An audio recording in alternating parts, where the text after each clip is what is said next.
It's great having the translator here, but it's just a shame that she's so young and beautiful. As my parents might think she is here as a potential match for me. Potential. Hello, this is Captain Poodle speaking. Are you ready to find love? Yes, ahoy, matey. Love. Exciting and new. Go online.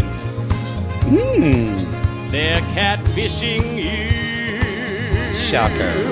Fiancé. Soon you'll be flying to parts unknown. 90-day Beyonce. Marrying someone you only met on your phone. Be they French or Chinese, a brand new K1 visa's the key. Ooh, the key to what, Poodle? To love. It's reality, yes, let's love. Exactly what Jen thought. And literally she called Jen's like, oh, wait. And even last episode, Jen said, wait, they'll probably think you're there, but they won't. And Rishi's like, yeah, they will.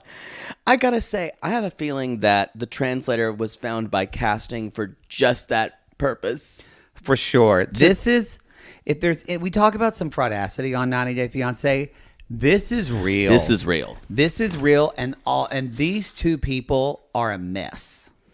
Yeah. Just Jen and Rishi, just a mess. And it's also a measure of it's complicated by their respective cultures and not understanding what the other needs. Yeah. And this is Toe. This is Toe. Episode 4. Season 4, episode 13. Winds do not blow as the ships wish. Ships wish. Our part 2. I'm just gonna have some espresso. Nespresso. Well, I can't complain. You were not in the little gay cup you bought me. It is a saucer. This is faggy. Show them the gay saucer I bought you with it. It was only $25. It's that. It's real. Did they leave the price tag on it? Yeah. I told them it was a gift. It's tacky. You're forever known as tacky. What are you going to get at the Opera House gift store? Fagness. Well, it's true. Remember that purse I sent you? I almost bought it, but it was $400 for a sequin purse. I'm not paying that. Oh, gay problems. Gay problems. Y'all, we got a little bit more information. We've been calling the Digital Worldwide Drag Moment the wrong thing. It's actually called Drag Isn't Dangerous. I beg to differ. That's pretty good. It's dangerous. It's dangerous because it is so fierce. But it's not going to come into your schools and warp your children's minds. No, as we just saw as we're recording this legislation it's more of like trans straight people in Montana today, terrible. This is very important that we raise money for this. Yeah. I think we're in the queer community, one of the most important things we can give our resources to. And this is in cooperation with the ACLU, which is going to help these. Sorry, this little fruit fly flew. I can't talk. This little fruit fly. No, this is not more moth flew gates. in my face. What's wrong with the bugs in this house? And the hair just came on. No, they're the drain flies that I've been trying to get rid of. I think they're attracted to my black honey lip gloss. Well, that's going to be a problem. Anyway, you were saying something real I don't serious. know before you started flailing. You were talking. Can you not? When I'm talking about rights for LGBT well, this people, thing just flew at. Oh, you have no. Can you not flail? Sissies, bring back the Zapruder film. Zapruder film. No, ours is the Zapruder. The Zapruder film. The Zapoodle film of Jake seeing it first. Someone said, and I just went like this. And they literally drew an arrow. It was great. So. Drag isn't dangerous. Anyway, drag isn't dangerous. The ACLU is helping find legal ways to alleviate all these horrible bills that are being they're being set up by state houses everywhere in mostly Republican-leaning areas. Let's be honest. But what this will do, what we're also doing is, so you can buy a ticket for the moment, but we're chatting live in Discord. And I'm going to tell you a little bit about Discord. Discord is kind of a platform that was invented mostly for gamers. But now, gamers, Gaymers. Gamers. But now we used it to watch movies in the pandemic. I would do a Saturday, kind of when no one was out, and I would do a Saturday watch and chat in our Facebook group, and I would just watch movies when nothing was happening, and it was it honestly helped me a lot to have connection with other people. Mm-hmm. And now we're all doing shit now, so now Poodle's getting banged again. So as soon as that happens, yeah, suddenly the watch chats went away. Now this is going to be a lot like the Netflix thing, but better because it'll actually work. But some of you were confused when we did the Netflix watch along because y'all thought we had some type of partnership with Netflix and that like we were going to air the app in your Netflix. No. I'm laughing because you really think that we have that. We have none of that. All this is, y'all, is you're going to have two things going. You're going to watch your phone. You're going to either have you're going to watch the moment either on your computer or on your tablet. TV. I don't know if you can watch on your TV. Oh, really? I don't know. I don't want to promise something I don't know.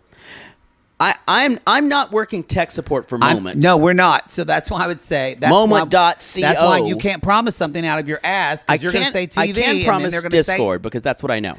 So, but I'm just saying for the watch, you watch it on your computer or you're on your iPad, wherever you can go to. You'll go to dragisn'tdangerous.com to get more information on that. You're going to watch that, and then separately on a computer or tablet or your phone, you'll need to download the Discord app. If you're using your phone, you will need to download the Discord app. If you're on your computer, you can actually just go to discord.com. There we go. And you can create an account that way. So I'm just going to tell you a little bit quickly about how to create. If you know all this about Discord, you can fast forward through this. But if you are a Carl's wife or unfamiliar to the world of Discord, maybe you're not a Call of Dutyer. Maybe you're not. But maybe you don't have a duty. You can go to discord.com, create an account there. It's super easy. And then you will get to, once you can even choose your picture, you can choose everything about you. I am Poodle Cat. And I have a lovely picture of Madam the Puppet. That's wonderful. And you go to what's called a server. Yes. So you will go to, you will search for Reality Gaze, and you will find our server. And then you will see things like on the left side of the screen, or basically wherever, you'll see shows, and then you just go down to Drag Isn't Dangerous. And that's where we'll be talking. I will post this how-to in our Sissy Squad, and I'm sure. Can't we also send a direct link or no? Yes, I can send a direct link for the channel. To the channel as well. Yeah, we can probably post that in our Sissy Squad or some other way. We can even post it on our Linktree link. Yeah, that might be the easiest thing. Put in our link tree. Because this is not just a Facebook group. This is everybody. This is everybody. A lot of people. Everybody. So I hope there's a lot of people because you've got to buy a ticket to the moment, and we want to raise money to the Drag Defense Fund. So we'll post that on our link tree of the app, the link where you can go right to our server. It says, "Welcome to Drag Isn't Dangerous." And if you search for Reality Gaze and go to Drag Isn't Dangerous, don't go to the general because some people would do on watching chats goes, "Where is everybody?" Yeah. Carl, I think I'm in the wrong place. Did y'all leave me? This is just like grammar school. It's like when sissies text us on Saturday. Oh my God, where's the Love Is Blind? I don't see it anywhere. And I'm like, it's Sunday, and they just respond. ... Carl. Y'all, we've all been Carl's wives. We all are. I think both of us are. Oh, we very much. So we can't wait to see you next Sunday, May 7th at 5 p.m. Pacific, 8 p.m. Eastern on the Discord. May 7th? That's when it is. Don't question me on this. God, I wish I could slap you right now. If you have something, you're going to have to change it. Well, you yelled at me about having something. I guess I canceled my plans. Well, that's been on the books for weeks. I thought it was the 17th. It's the 7th. That's your problem. Well, I guess I'll just miss out. Yeah, you will. Too bad. If this was me, you would flip the fuck out. You told me you weren't going to come. No, but that was when it first brought up. Because you were going to be on a trip. Yes. That's a different time. Different time, different dick. But May 7th. No, the same dick. So we can't wait to see you there on Discord. We're very excited. You're going to have questions. I know you are, but we'll try to post most of it as we can in the Facebook It'll group. be in the Facebook group. Remember, y'all. The link will be in our link tree. Would you ask Anna Faris how to do this on her podcast? We're nowhere near that. We are nowhere near that. But think about, would I email Monica or Dax and ask them how to do this Armchair Expert Discord? Probably not. And also, Google's your friend. Google's your friend. Yeah. Google's your friend. Even Aunt Bing knows a thing or two. Just ask her. It might be in Chinese. Takes a little longer, but she'll get it to you. Let me have a little more Nespresso. Okay. You know they don't advertise on our show, right? That's fair. It's just a brand I believe in. Wow. Where was I? Anyway. Toe, Season 4, Episode 13. Winds do not blow as the ships wish. Boy, that is the truth for this episode. Yeah. This, y'all, I'm gonna say this now. We know I usually get bitter by the end of any 90 Day Fiancé season. And you hate everyone by the end of it. And want it to be over. I haven't yet. No, this has been a great season. For this season of Toe, I think it's their best since the first season. Yeah. Definitely. This rivals some of the best B90 for me. Mm-hmm. Yeah. It's a good season. This has been a good season of Toe. Yeah. Y'all, we think we only have about 2 more episodes, and then we're going to get 2 tell-alls. Yeah, So, I don't care. I'm here no matter what. You know, I'm just... that's not helpful. Well, no, I'm just saying I'm here no matter what.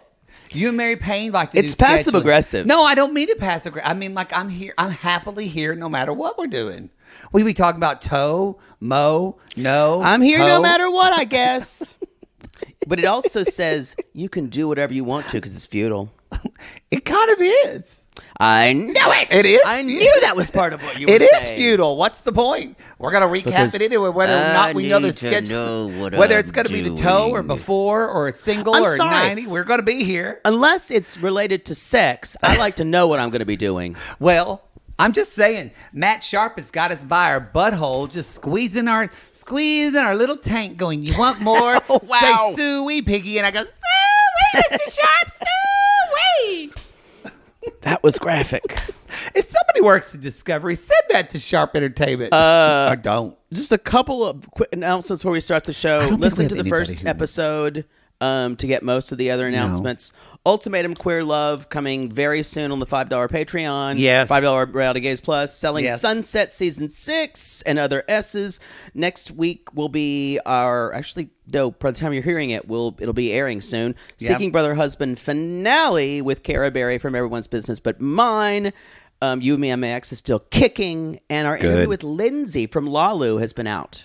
It's not out yet. But it will be out. It'll be out the end of this week. Oh, 2 weeks. Yeah. Because we're doing So it replaces our next. and we'll have a little break with Love After Lockup. Yeah. Just a little one. Just a little break. Y'all, we're going to have a special segment this episode. We're going to have a Carol Burnett corner. Yes. 'Cause we're actually recording this on Carol Burnett's 90th birthday. And the special's airing on NBC. You already missed it. But you can watch it on Peacock, actually. So you can still watch it. But I've been waiting to tell Poodle my story of when I went to the taping. So I'll be talking about that later. Yeah, I've been waiting for with bated breath. That's all I got. I'm ready to go. One quick update. I just wanted to say something about. What happened? No, nothing bad. We I said that like my mother. What happened? You're in a ditch. We remember when Mahmoud when he took Nicole to the cat sanctuary or the Yeah. cat and said, I don't like dogs. And we both said, Oh, if that's true, yeah. someone's, and so I just wanted to say, we had a lot of Muslim sissies or Muslims or sissies who knew about Islam more than we do that said there is a reason he says this. The reason he doesn't like dogs is because in the Quran they said they describe dogs as kind of dirty or haram and said that angels will not enter the home if a dog is inside.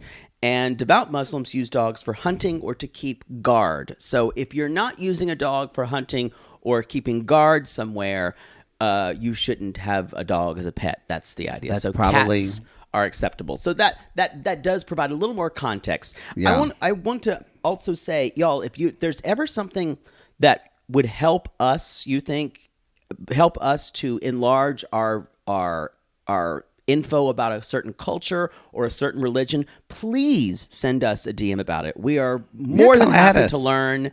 And especially if you think, if you knew this, you would understand this a little bit better. Both of us are curious about the world, and we really do want to learn. Yeah, we do want to know. And if we say something that you think is kind of off, out of touch, or that you know some more context that could help us, we are more than willing to listen to that. Yeah. Okay? We love that kind of stuff. Yep. I think that's it. All right. Let's hope another fruit fly doesn't come and scare me. Let's talk about... that woman was milking the hell out of that goat in the first... just squeezing it. They have had some of the most interesting Transition. kind of pre-scenes. First, we had them putting like a cow pile one time. Cow pile. They were making samosas earlier. I don't know why they have to keep... I don't know why they have to keep showing that cobra. That scares me. Oh, I don't like that. When they were playing Snake Charming. I understand it, but I wouldn't watch it, y'all. Couldn't get me to even stand by that snake. I think it's fascinating. I would love to watch I could kind of watch on TV, but it's still, I'm so scared of snakes. Way worse than birds. I would love... My mother ruined that one. I would love to put like some type of like immersion therapy for you where we have you hold a snake. Kind of like the ones for chickens. We should do that. You can hold cockroaches. I'd do it. Yeah? I'll make a deal with you. So you would hold the cockroach and let it crawl over you and potentially crawl up your shirt? Yeah, like you would hold a chicken. I've held a chicken before. Maybe Remember I snake. did that hosting thing? I was in a chicken coop. I learned how to catch a chicken and Actually, catch a duck. no one should hold a cockroach. That's fucking foul. Well, you just went back on what you said. Jen and Rishi. Zip it. We're meeting the parents, the not funny edition, with the translator, and Randy and Myra. We have learned, we're pretty sure Randy loves queer people. Yeah. We're pretty much. Laverne Laverne Cox. I said Lorraine Cox. Yeah, who do I know? I think I know a Lorraine Cox. Lorraine Cox is her sister who never really had a career. She's singing at the Holiday Inn. Laverne Cox, though, was at her wedding. Or was she officiant? Maid of honor. The maid of honor. And Andrew Rannells was at her wedding. Andrew, and then somebody else mentioned something. Y'all, we get it. She probably, the reason why her face looks beat, her hair is done, and she comes to play because she knows her inner drag queen. I would love to interview her. I'm into her. And I know she's not great on the show. She's not making good choices. I think she's probably a cool person off the show. I think probably a lot of people are like, oh, the podcasters are turning on her because I think someone said because they know that she'll do interviews. No, I still have a lot of problems with her behavior. I wanted to interview her before I knew she would do interviews. Yeah, because we're thirsty. But yeah, I think she'd be fun in real life. That said, she's way too involved in her friend's business. Yeah, and both of us, I don't know if we'll be similar, but both of us had really complicated issues. We haven't talked about it at all. No, we haven't at all. I was screamed at, so I wouldn't. What were your issues? Let's provide a little more background. Fine. Save it. Basically, I can't get comfortable today. He does bring up that it is a shame because the translator is young and beautiful. And just, I'd love to boobies. Would you still love me when I'm young and beautiful? You don't know what that is? That's Lana Del Rey. From the Is that by Marina Del Gatsby. Rey? It's a street in Marina Del Rey, yes. Lana Del Rey? Lana Del Rey is a singer. Oh. Is she a band or one person? She is a person. Oh, so her name's Lana and her last name's Del Rey. That is a stage name. Oh. But, yeah. Was she popular in the 60s? No. The No, she's popular now. Oh. You're just out of touch with everything with modern music, but that's okay. So she Don't touch my foot. I didn't mean to touch your foot. Lana Del Rey. I'll look her up. I don't think you'll like her music. Maybe it's a lot of it's usually a lot of dark subject matter, and it's this kind of chanteuse at the end of the world kind of style. Oh God, you love it. I go back and forth on her. Gays love her, Lana especially Del gays Rey. like emo gays like me. Lana Del Rey. I love it that it's the first time you're hearing about this, and a lot of sissies are going, does he live under a rock? Well, it was like do you remember The Great Gatsby with Leonardo? never watched it. I should. But it's that, would you still love me when I'm no longer young and beautiful? It was a big song from that. I'm not familiar. Never mind. Maybe they'll show that on a plane. I didn't love the film, to be honest. I've never seen either Gatsby film. What? No, I just read the book. I've read the book several times. You never saw the Mia Farrow? I never did, Sam 'cause I love Waterston, the Robert book. Redford? No, is it good? My English teacher needed to take a mental health break and silently cried at her desk while we watched the Mia Farrow, Robert Redford. And you and all the girls were transfixed at Robert Redford, and all the straight guys would just pass notes about what sports they would play. That's pretty accurate. Most of us were like this when the green light was going across, and the straight guys were like, hey, what's on a little pep rally today? Yeah. And Miss Coleman just cried at her desk. Poor Miss Coleman. Anyway, I anywho, can't get comfortable. where was I?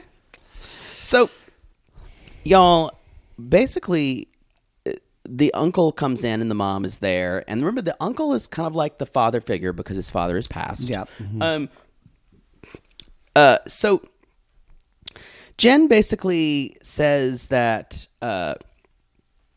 she asked the mom about how many proposals that she and she remembers when they were talking about the proposal. She's like, yeah, and she's like, this is my first issue for Rishi. What? Now he hasn't been told that there's a translator coming. No. And so imagine what it's like for Rishi for him to walk in and say not just her two friends, her squad, but a translator, and that to me says she does not trust me.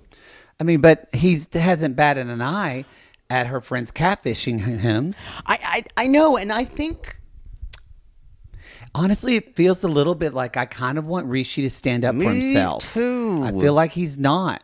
So basically, y'all, she said, how many girls did he reject? And she immediately says, well, he never saw them, but I did it. And immediately Jen goes, oh, and even the friends go, oh. So maybe there's a misunderstanding. And I went, there wasn't a misunderstanding because that's what he said and that's what we got. Yeah. That's literally what he told her. Well, what they're trying to put an American spin on this, that Rishi has been actively courting these women, and it doesn't work like that in Indian culture. And he said that, but they thought it might have been a translation because if you can't speak English, yep. And he even said, or the mom said, this hasn't been a formal process, because if it was formal, he would be meeting everybody. Yep. And I think for now that we understand that it wasn't like on Indian matchmaking and other things that we've seen where the family's going through the process of vetting of different people to get together. This was the informal planning process. Yeah. He didn't even meet these women. No. So and finally the mom said, and then finally he said, I do not want to see anymore. So in a way, I can kind of understand.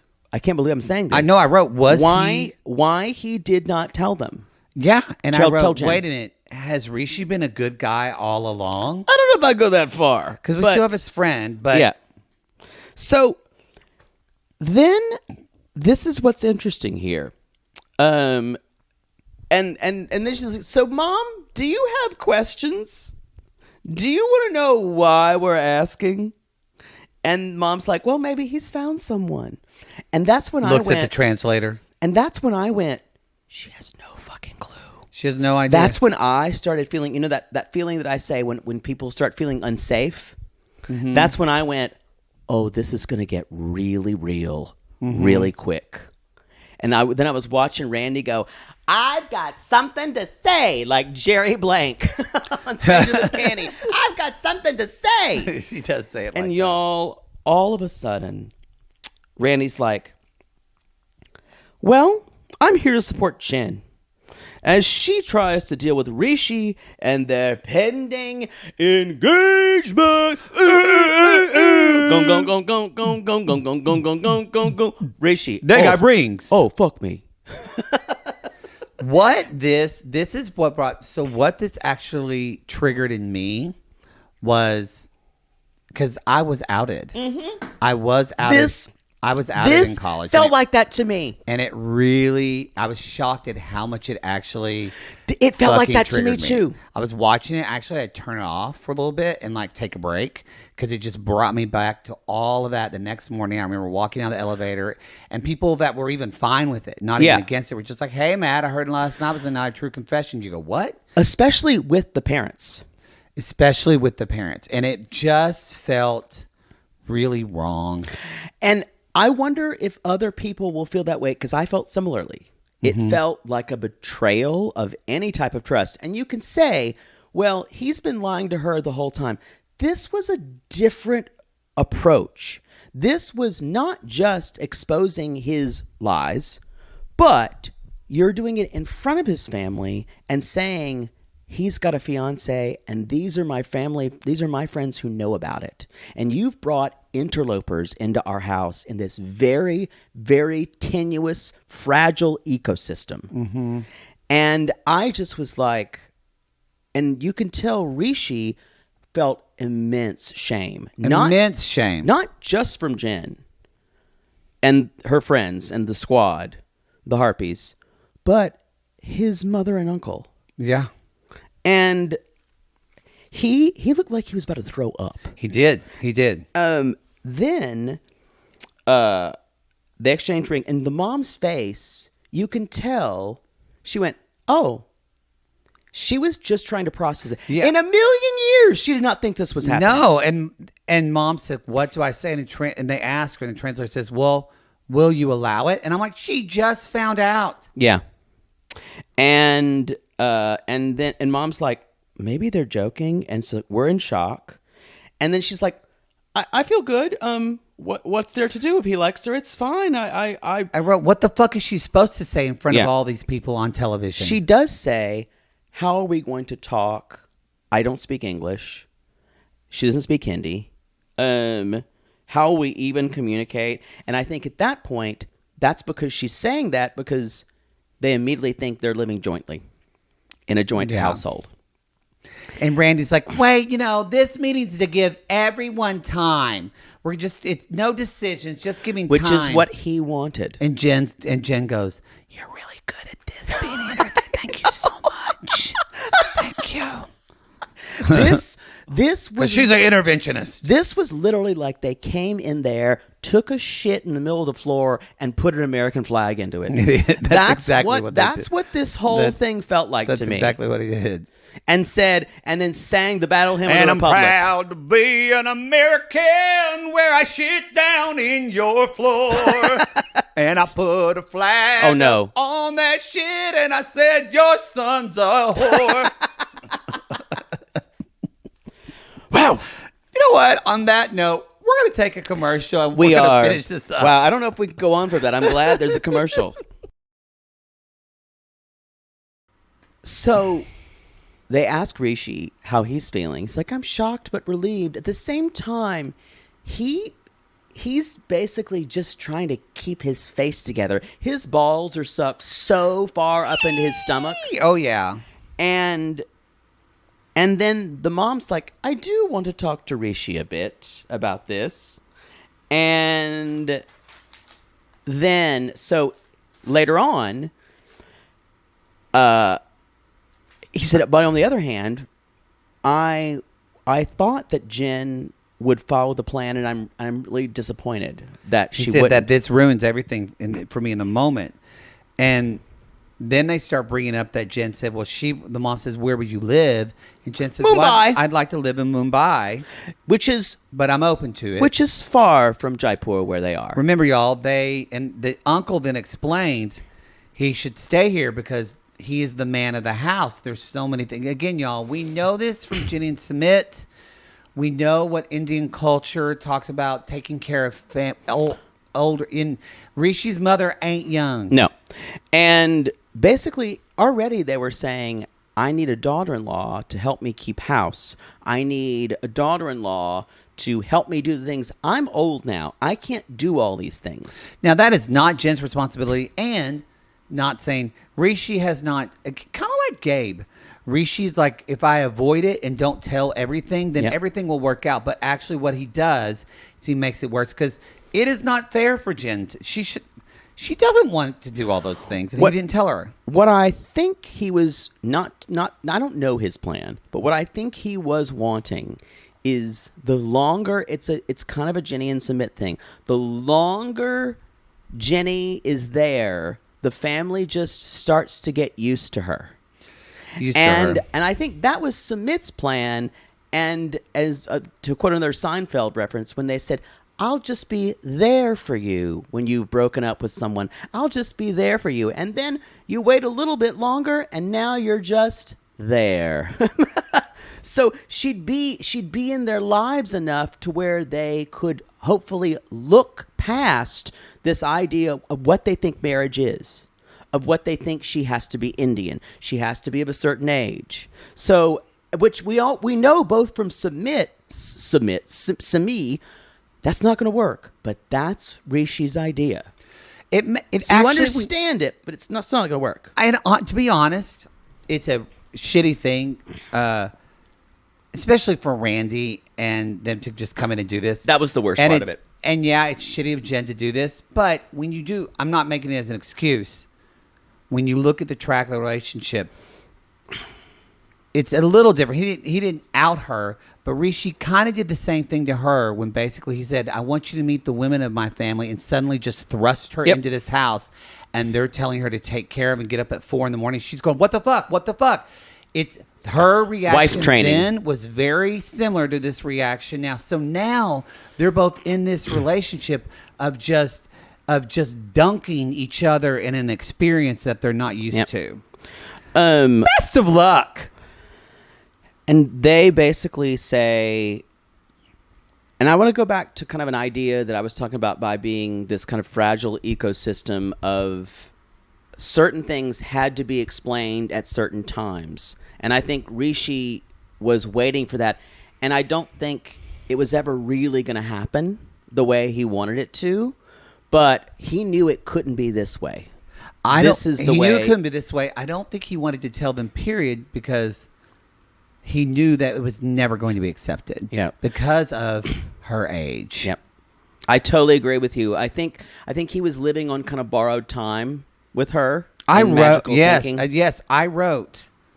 I wrote, that kind of is more later on, but so they kind of leave, and they're like, so are you happy? And Rishi's like, yes, this is off the plate, and it seems happy. And Jen, they go outside, and Randy's like, well, I've done my work here as the interventionist, and we're going to leave you all here. Now that I bombed Pearl Harbor. Yeah. You know what? Sorry. Now that my tikka masala is all over your living room floor, I'm going to leave you to clean that up. And that's kind of what happened. And so they go outside, and then and I wrote, they are such fucking children that we're going to go get drinks with the interventionist. They almost with the translator. Put Rishi and Jen. It almost reminded me in middle school when two kids like each other, but they don't want to say it to the other one, and their friends do it for them, and then put them together and walk away. Yeah, it was gross. They're really such kids. So Jen's like, this is the other thing with Jen. She's apologizing for it and worried about how Rishi's thinking about her. I hope you're not mad.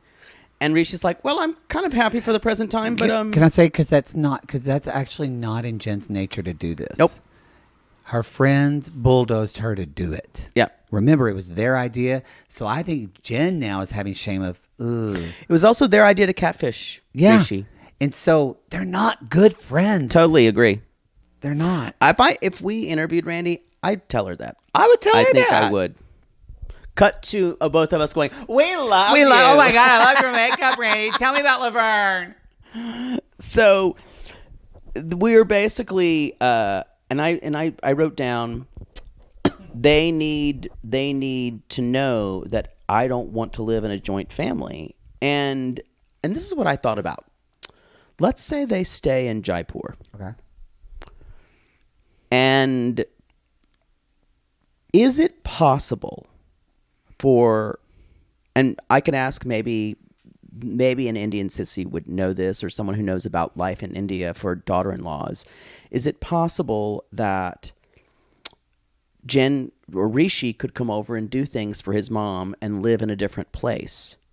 Or would they need an in-house daughter-in-law because they've always been thinking about it? I don't know. That is what that's what Sumit's parents wanted as well. Like someone to be in-house. And I wonder, and somebody to get up and make the coffee or the chai and all that. And maybe it is just not. It would be as the uncle said. It'd be embarrassing. People are going to talk about this. Just what Sumit's parents said, and maybe it's a question of they would say, well, Rishi's mom, she's a laughing stock because him and his wife live in a different place, but it's almost like maybe if he had enough money, they could pay for someone to He's do not going to that. make money. I agree with you, but I'm thinking instead of saying I don't want to live jointly and expecting the parents to accept a different cultural realization for themselves, they're not even trying to come up with alternate reasons. No, it's very much that is Jen's problem. Is Jen saying, well, I don't want to do that. I'm not going to do that. Now, granted, Rishi completely gaslit her, and so Jen really hasn't had a lot of time to make these decisions. Right. But she's had enough. She had to go back to Oklahoma for a couple degree C for a couple of weeks or still well and get her visa approved. So this idea, though, what I wrote, Jen doesn't want to compromise at all. And this is a very long, complicated cultural tradition that she's trying to become a part of. Yes. And so she leaves and they think everything's going good. And then Rishi comes back into his parents and they're sitting there. The mom just looks like she watched all of her family murdered right in front of her face. Yes. She's just completely she's just watched the last episode of 6 Feet Under. The season finale of 6 Feet Under. That's the look. Claire gets in that Prius and drives down the 10 and you're just sobbing. That is the look of someone who's just watched the 6 Feet Under series finale. The best series finale. Still to this day. One of the best. I also say Cheers.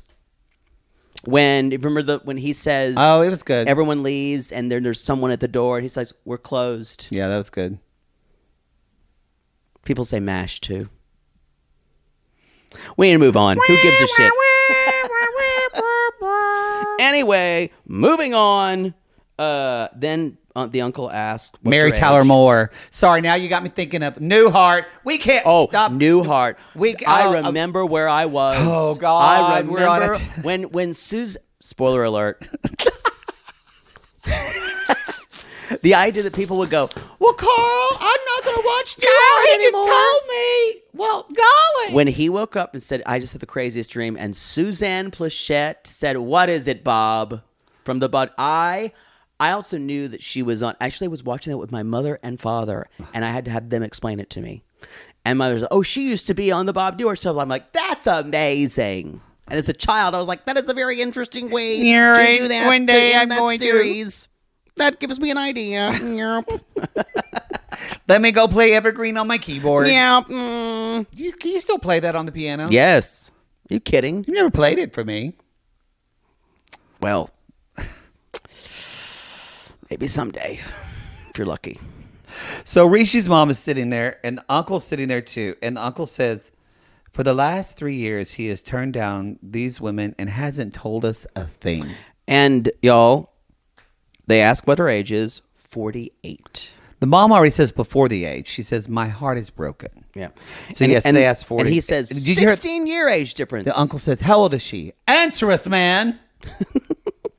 Y'all. And mom goes, no, no, no, no, no, no, no, no, no, no. And then she says, and the thing is, Rishi knew it would go this way. That's why he didn't want to tell them, because he knew the answer would always be, computer says no. He knew. And it makes me feel a little bad, but there's also both. God, this is an unwinnable situation. Another one. Again, it goes back to the only way Rishi probably wins this situation. What Sumit doesn't realize either is to leave his family behind and start a new life. Rishi can't do that. And basically, it really is. You choose Jen or you choose your family. And Jen doesn't see it that way at all. I hope when Jen watches this back. Yeah. I mean, the tell-all's already been filmed, so they haven't seen this episode, like what it was like. But Jen still experienced it. And they talk. I hope that Jen isn't like, I'm glad I did it. And well, I do hope Jen goes, he was really terrible to me and lied to me about things and didn't prepare me. But that was an ick moment. I hope she's gotten a better friends with better ears to listen to, who could maybe help her. I don't think so. See. I think their friends are still friends, because let's be honest, y'all, they're not together. They cannot be together after this. There's no way. I totally agree. I see this as pretty DOA. I don't see any chance.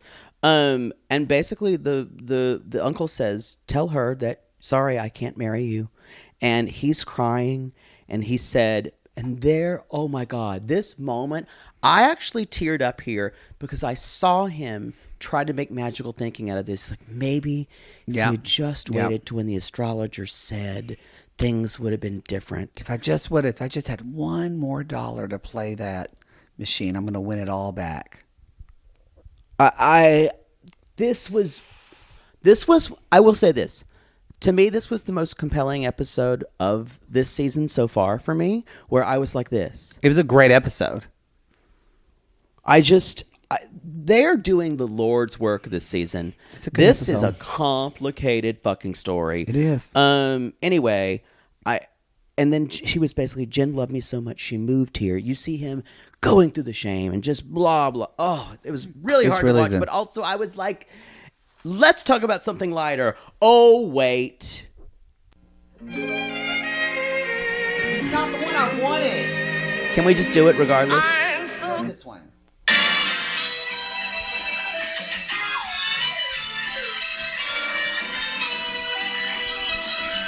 We just get started, and before you know it... This can't be a long thing.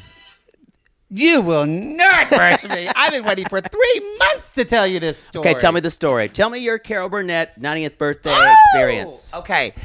Spoiler alert, if you haven't watched it and you want to be surprised, you can watch it on Peacock. Your Peacock. So my friend works... It's not airing on network? And NBC. I'm saying it airs tonight on NBC. Right. So people are listening to this now missed it. So my friend works on he works on the production of this show. And so we if you don't know who Carol Burnett is, go fuck yourself. Then you don't know us. Yeah. You literally don't know us. And so Google. Yeah, he works on like James Corden. He works on a lot of Hope Dance with the Stars, and I never asked him for. Yeah. When he said he was doing this, I said, "Listen." Yeah, we saw Julie Andrews because Where did we see the James Corden? Oh, the James Corden show. And so, and Oprah, like Shania, he's really. But even though I didn't ask for all those, he just said, "Hey, Oprah's coming. Do you want to see her?" And I was like, "Sure, yeah." But this is the one where I was like, "Look, I don't make a lot of favors, but please." And so, please. And so he got me this ticket, and so we went in. It was at the Avalon, I think, in Hollywood. That's right. We didn't know that So he told me, he's like, there's not going to be a lot of people here. And I said, what do you mean? So we walked in, and there were drinks and hors d'oeuvres, all we could eat, all we could drink, alcohol, all this kind of stuff. And then we go and we sit, and there's maybe, it looks like a mini Golden Globes. There's maybe 40 tables set up. Wow. Because it's only people that are in production. The audience. It's only people in the production that have been invited. They had some seat fillers, like 12 of them. But other than that, people could not buy a ticket to this. Wow. So we went. Whoa. So we went and sat. They sat us on the side. We didn't get the best. Not crazy. It's not the best, but that's fine. It was all so small. It didn't matter. But like even the tables had these amazing charcuterie boards, and people were coming and bringing us wine. It was great. So already I'm going, holy shit. And so I bet you got a little tipsy.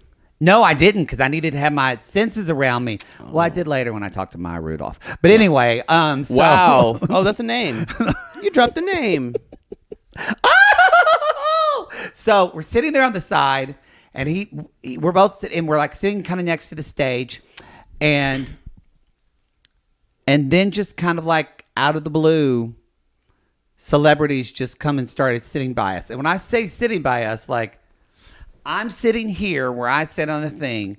Where Jake is sitting is where Katy Perry is sitting, wearing full-on Bob Mackie. Wow. Next to her is actually Bob Mackie. Oh, I bet you lost your Who mind. I want to design all of our outfits and clothing material. Well, we need a little more money. Didn't talk to him about that, but I did talk to him. I had a very nice conversation with him. He was so Katy Perry's right there.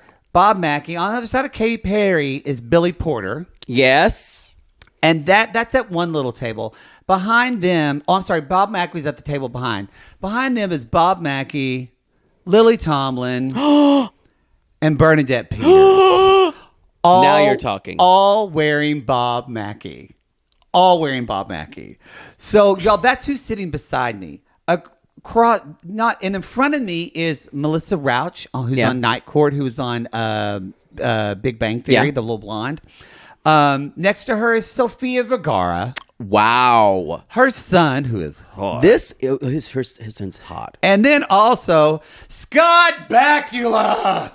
You know why? They were putting it together. Yes. Together. Scott Bakula is hot. I've seen him recently on TV or something. He looks good. He is a zaddy. You just spit in my face, by the way. Sorry, that's okay.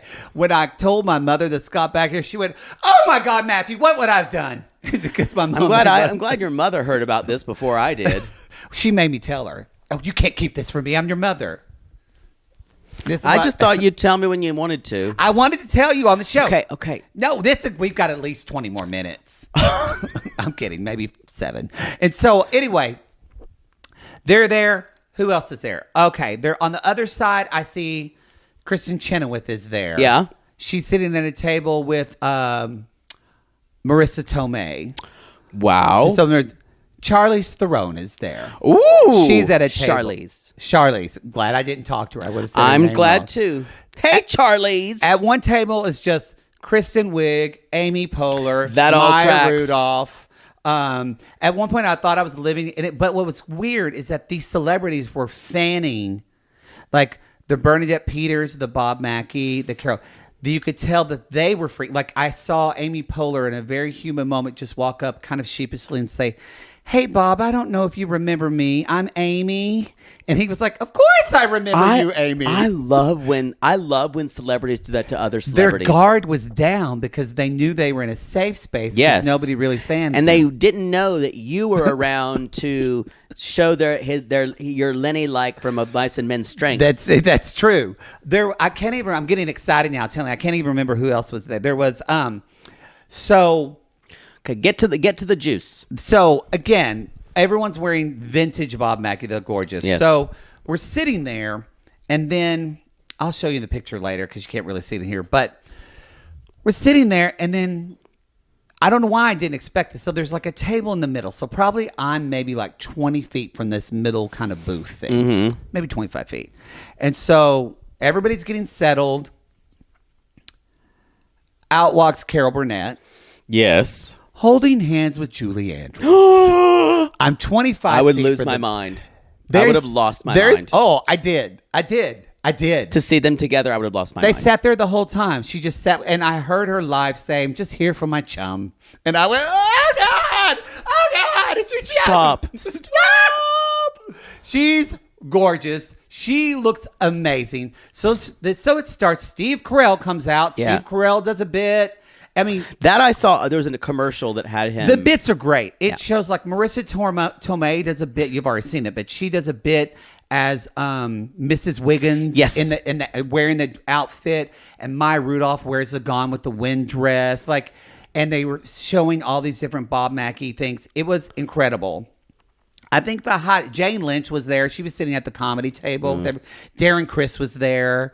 What did he have to do? Well, they sang. He is so hot. Oh. And real. So, and he's tiny. He is I tiny. saw him at his God, his he bar. just has a twink ass for fucking. But he's so straight. But just a waste Not of an so. ass. Well, he's let a guy do it a couple of times. No, I've just I'll tell friends who fucked him. I don't know. No, I just don't want to. I don't want to spread rumor and innuendo. Too late now. We're not going to edit that out. Christina will keep it in. So anyway, then, so I'm not going to go through all the parts of the program, but some of the highlights were, Kristen Chenoweth and, I'm blanking. We saw her. I love this. We saw her in, not When Harry Met Sally, not When Harry Vaudeville, with Music Man. We saw her, Sutton Foster. Sutton Foster was there. So Sutton Foster and Kristen Chenoweth sang a song that Carol and Beverly Sills sang, and they did an ode to Beverly Sills. Oh, I think I know what that is. I can't remember it now. It was beautiful. Yeah. It was like something honestly we should sing. Mm-hmm. So that was great. And it was great later because like I would go to the bathroom and literally like Maya Rudolph's like, "Where's the bathroom?" And I'm like, "It's all right over there. I love your dress. You look like she's like, "Thank you, baby." And like when Katy Perry walked in and she was wearing this Bob Mackie dress with the veil and it had sequins on it. And I saw her dress and I literally crushed my pearls. And she looked at me and kind of smirked. And I was like, "I will steal that from you." And she went, "Girl, please." Like it was great. My head was just spinning. I just kept saying, "It's happening. It's happening. It's happening." I was like Sean Hayes on Will and Grace when he gets too excited and you weren't there to slap me. I needed to. Although you would have been the same too. I would have been. Because even my friend Brian, he's gay, but he's not like an old show queen like we are. And even he said, "I'm having an out-of-body experience. My body's gone." I'm like, "I know. Okay. I'm almost dead, goddammit." So then later on, Jane Lynch comes out and she sings Little Girls because she did Annie on Broadway. I remember that. She's singing Little Girls and they're listening and all this stuff. And then the music starts to kind of change. And I went, "Oh, they're changing songs. Oh, they're going to do a medley." And I heard the music and I went, "Wait a minute. Bernadette Peters is here. She's not going to sing Annie, is she?" And then I turn around and right behind me at the bar are Billy Porter and Bernadette Peters, and they fucking break out into Easy Street right in front of my face. They walked right. So I'm watching Bernadette Peters singing Easy Street, oozing sex in a Bob Mackie dress. Literally, this is when I might be on television. Is they walked right in front of me. Yeah. So I'm sure you saw my face like this. And I looked over at Melissa Rauch, and she looked at me, and she said, "Is this happening?" And I said, "I don't fucking know." And she went, "Ah!" I love it when they're fans. They're I love fans. it. And so, yeah, sure enough, they get up and sing Easy Street. The three of them are singing Easy Street. And then the OG Annie walks on stage. Andrea McArdle. And starts singing Motherfucking Tomorrow. I And would have died. Marissa Tomei looked at me and caught eyes with me. Melissa Rauch or Marissa Tomei? Marissa Tomei. And she was crying and just went and mouthed the words, "I'm done. I'm done." Like we're all just completely out of body at this Wow. point. And then if I couldn't get more excited, they finished that. And then right after that, we hear, "Ladies and gentlemen, Cher." And it's motherfucking Cher in 1970s Bob Mackie.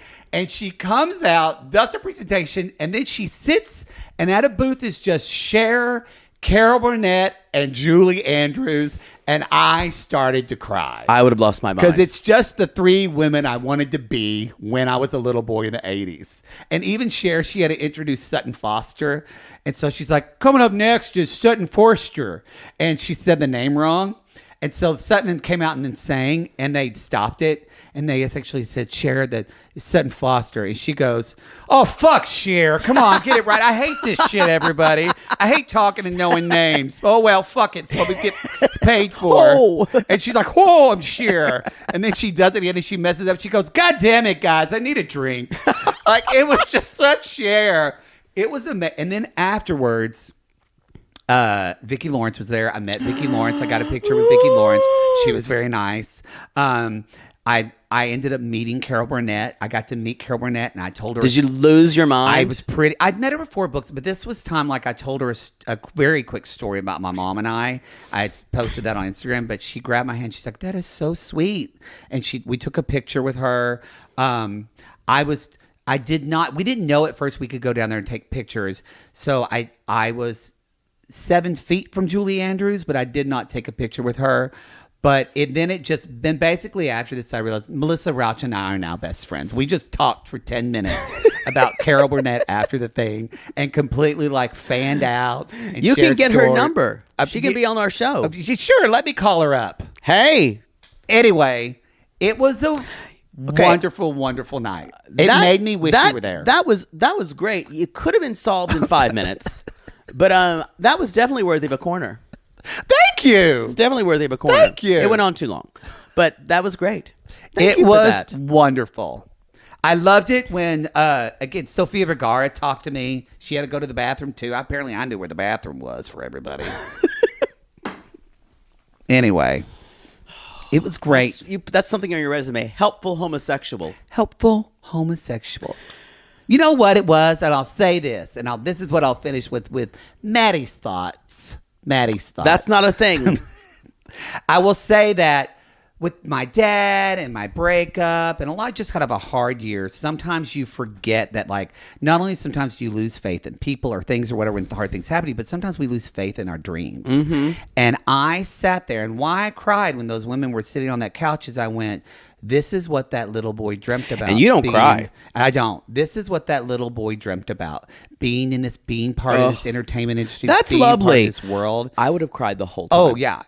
So I just want to now. remind people that it is important. People talk about, loving the inner child and all that. But sometimes let your inner child, those dreams, love you. I agree. Okay, I'm done.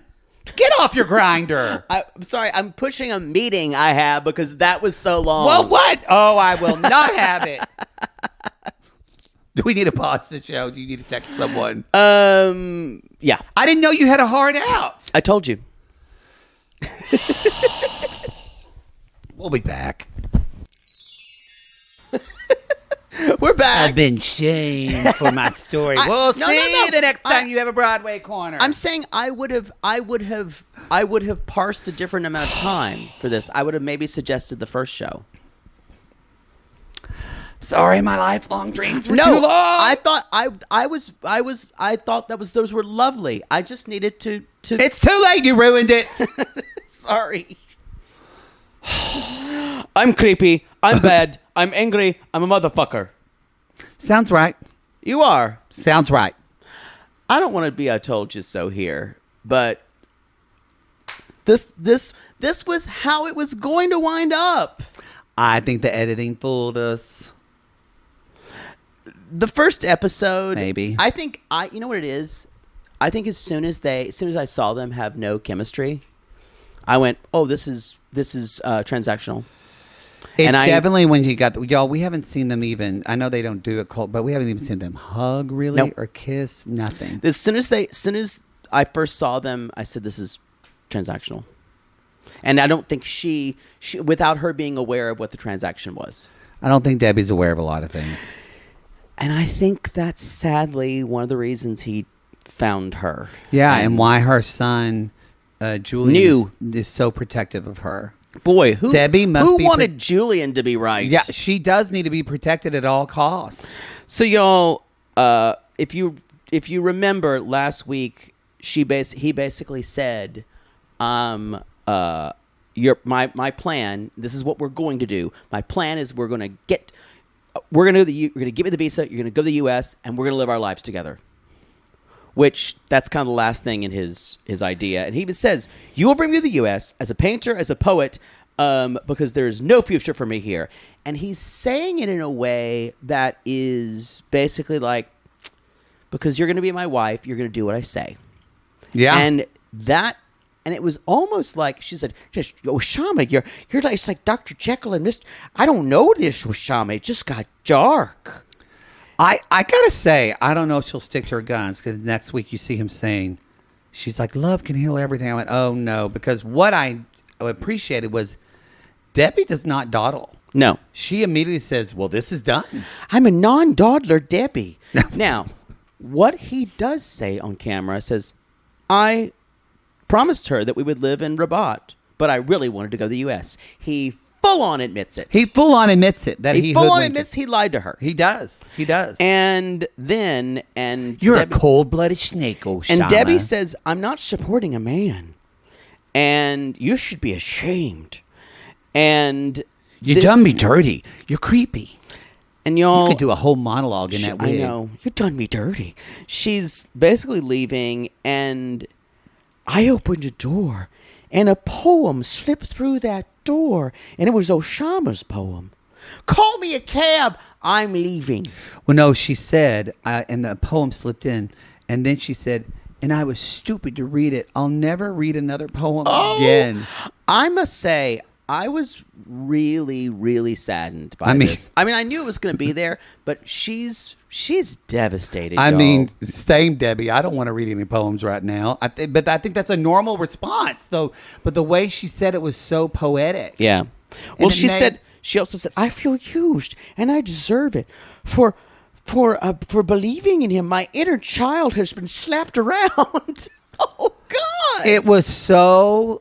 It's like she said the inside things you think about when you get broken up with that you only tell your therapist. Yeah.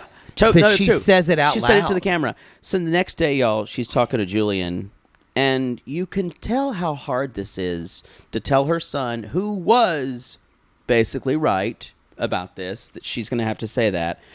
"I hate to call you and tell you it's bad. Me and Oussama aren't together right now. And he made some cruel remarks, not like the Oussama I know. And it always happens at night." It's a different projectile height.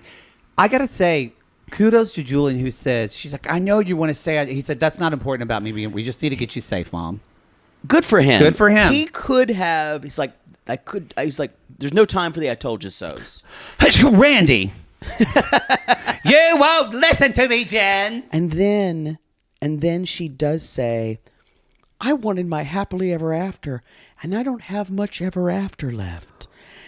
And I had to pause my computer and go, that was bleak when she said that. But at the same time, it's so you can tell she wants it so badly. Oh yeah, she said, the last thing she said, "I miss my friend, but he's a cold-blooded serpent." So, y'all, I don't know what's going to happen. We do see that 3:31. You're fine. That she meets him again. Yeah, and you see her saying, "Love can." I hope she's dumped this fucker. I wonder if a lot of her relationships, she's looked for relationships. If she's looked for an idealized form of love, of some kind of poetic love, and she's never gotten it, but she still believes it's real. And I'm going to say this now, y'all. Oh no! Love as a poetic abstract. Oh no! And I can't believe I'm the one who's saying this. It's not real. You need... And sissies just drove off the road. You need more than that. You need physical attraction. You need a connection. You need sometimes an age difference where it's not 35 years. You need similar interests.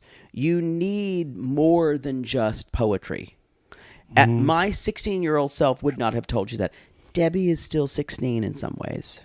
Yeah. And so this idea that this check that's been written through romantic comedies and everything like this, none of that's real world. And I think most people know that. Yeah. And I think sometimes people know that might lead them into a relationship, but then it's not going to sustain you. But everybody knows that's the honeymoon period, and just not usually people in 90 Day Fiancé. But most people in the real world know it's about real things. You've got to work really hard to be in a relationship, and you got to work on that relationship, because romantic love is not going to sustain it.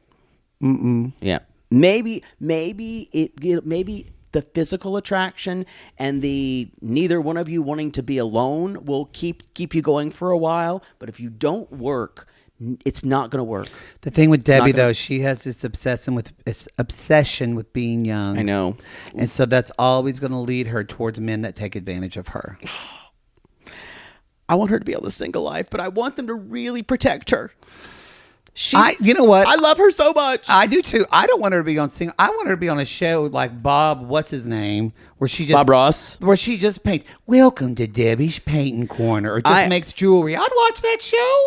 I think the show's going to do her some good. I don't think she will have made a lot of enemies off the show. No, I think in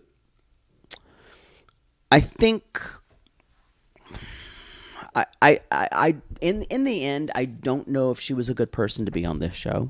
No, not at all. But I actually would argue would say not good for her. I think it's good for the show that we get so many people that, Jen and Rishi have both treated each other like shit. And, we were always waiting for the ball to drop with Debbie. Like, when is she going to show us her ass? Yeah. She never did. Never did. Yeah. That's the show. And you're practically on time for your meeting. So it's all fine, everyone. All right, everybody. You just took 20 minutes That's to tell the that show. story. It was 12. Go to realitygaze.com. That's where you can find out all this information about us. Leave us a review on Apple Podcasts. Leave us a review. You know the deal. We got to go. And Spotify. All right, we call these people lonely hearts because aren't we all just lonely hearts looking for love in all the wrong places, Poodle? Yes. I'm hurrying. And if you've ever taken a shit in the middle of someone's floor and put an American flag in it and said, we're going to go get some drinks, peace out, you can call us. And the home of